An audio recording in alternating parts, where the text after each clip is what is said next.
Hello and welcome back to the Lords General YouTube channel. I'm here today to give you a brief overview on how I got started learning the Bataille de Dresde.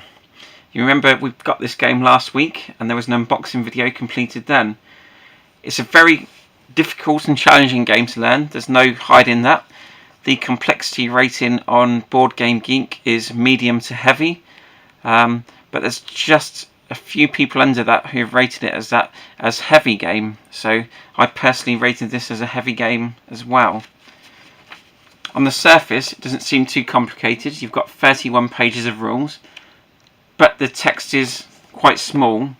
There's hardly any illustrations to show examples of gameplay.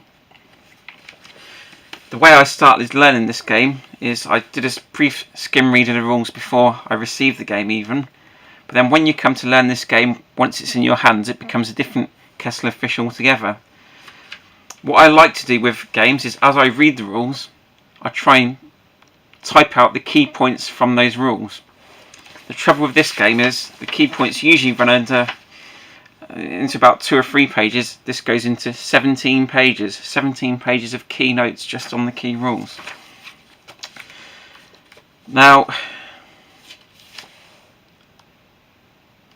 once you've learnt those rules from the rule book, you've also got the exclusive rules.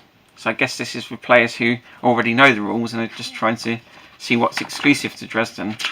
The problem with that is the exclusive rules go into about 4.5 pages. Again, small text. So you just think you're getting to grips with the main rules, and then you have to learn that set of rules. But not all those rules are applicable to the opening scenario, so it's not too bad from that perspective. I think the rule set is extremely complicated. There's a lot of complex for complexity's sake, and I did feel with the rule book that there were some bits of information got repeated more than once. Then other bits, sections where they expect something to be explained in that section, there was not an explanation for a particular rule. The rules are very wordy, so I did feel that you could take out half the words and still come up with the same meaning. And this game does rely heavily on mathematics. There's a lot of working out of odds ratios.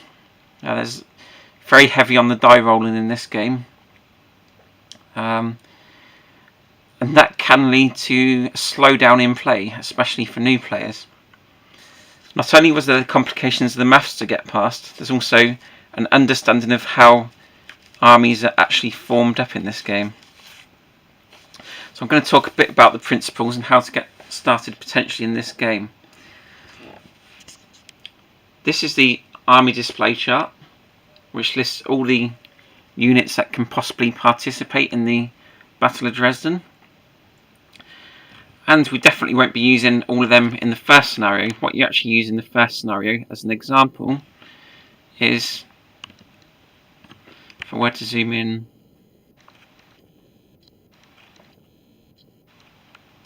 what you would be using is perhaps this Russian corps up there. So that would be the total of the Russian forces that are on the map. One of the first complications was to try and understand what do all these counters actually mean. What are they representing? And the first point to note in this game is some counters are representing the same troops. So for example, in this regiment down here, you'll notice that there's 3 dots on that counter. There's 2 counters over here that have got 2 dots each on. And the 3 dots is referring to the fact that that is a largest size unit. It is a regimental unit, so that unit with 3 dots is a regimental unit. If there are 2 dots displayed at the top of the counter, that means it's a medium-sized unit, that's a battalion. Now the point in this game is these 2 battalions, when they're combined, they make up that regiment. So on the map, you can either show this unit as the regiment itself using 1 counter, or you can split that regiment up into 2 battalions and put both the counters on the map. I've seen examples of playthroughs where people try and put all 3 counters on the map, but that's just wrong because these men in this unit are the same as those 2 battalions. Something else we can see from this chart is what the troop types are. So if they have an X on the counter, that generally means they're infantry. If they've got a strong line going up there, that means they are cavalry units. And then if they've got a dot in the centre, that means they're a artillery unit. You also got the units of leaders on here. The way to try and identify leaders are the fact that they will generally have 0 at the start and then 10. Now 0 in this game is actually the manpower of the unit. So in this game it's called increments. So you've got one leader on his own there, perhaps 3 guns there. For the infantry, 1 represents 100 men, so that's 600 men, 600 infantry, 600 infantry. Up there you've got 8. Now the scale of this game means 1 is for a cavalry person and 1 is for the horse, so 2 would actually make up 100 cavalry and horse. So you've actually got 400 cavalry stacked on 400 horse to make that 8 up. So that's what the strength is showing, and the movement points are shown by this second number on the counter. So you've got 15 movement point allowance, 8 movement potential, 8 movement potential, 7 movement potential. So that shows roughly what's on the front of the counter. I should also point out that, you know, if they're the 20th regiment, they've got a 20 on the left. The 21st regiment has got a 21st on the left. Then you've got battalion numbers, that's the 1st battalion, 2nd battalion, 3rd battalion. So you've got the 20th regiment, 1st battalion. So that's all good for the front of the counters. And command and control is very important in this game.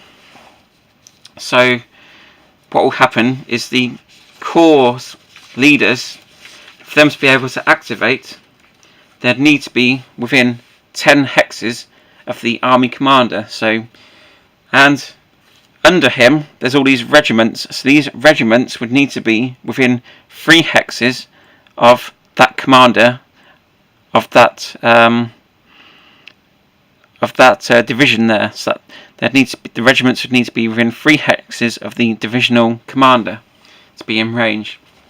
There are exceptions, so this regiment could be 3 hexes away, but it could be next to this regiment here, sorry, that battalion there, which is 4 hexes away. And that battalion could be 5 hexes away. Now as long as these are all next to each other, they can pass the command down that line. So if there's any break in that line, then they would then fall out of command, and they'd only be able to move in a special manoeuvre phase where units get to regroup. So that's basics for the front of the counters, and for the rear of the counters, let's just have a look. So this is an infantry unit up here. You're not going to be able to focus in too well on that. So that's an infantry unit.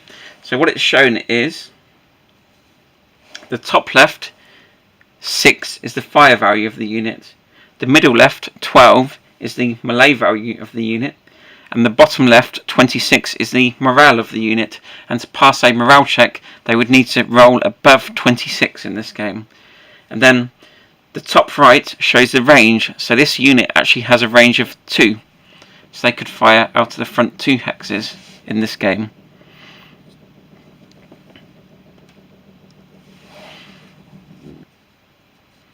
So I'm just going to move up to the this is turn 1 of the opening scenario that's taken place up here, and stacking can be quite complicated in this game.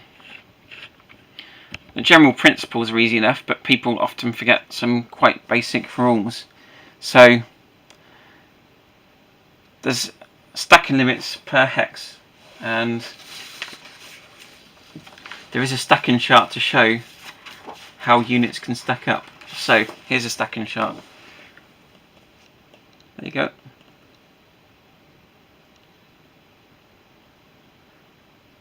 So you can see infantry in the clear can stack up to 18 strength points, cavalry can stack up to 18 increments, and artillery can stack up to 4 increments. Then depends on what terrain they're in, the amount of stacking potential drops down. So if you are with a commander, you can stack more than one unit with that commander. Otherwise it is just 1 unit per hex. Otherwise infantry can stack with 1 artillery. So there are a number of exceptions in this game. What you've got in the opening scenario is the armies are marching down a road there. Because they're marching, they're limited to 4 increments per hex. And the remainder of the troops are actually following up, which is signified by these road order, the road column markers there. So that's showing there's 400 men there, and to make up the 7, you've got 300 men following behind. There's 400 men in that hex, there's 200 men behind in that hex. One thing of particular importance in this game is learning what your terrain is. I spent an hour just opening up the maps, studying the maps, and thinking, do I really understand to be able to recognise what all these terrain types are? There's a huge amount of terrain types in this game.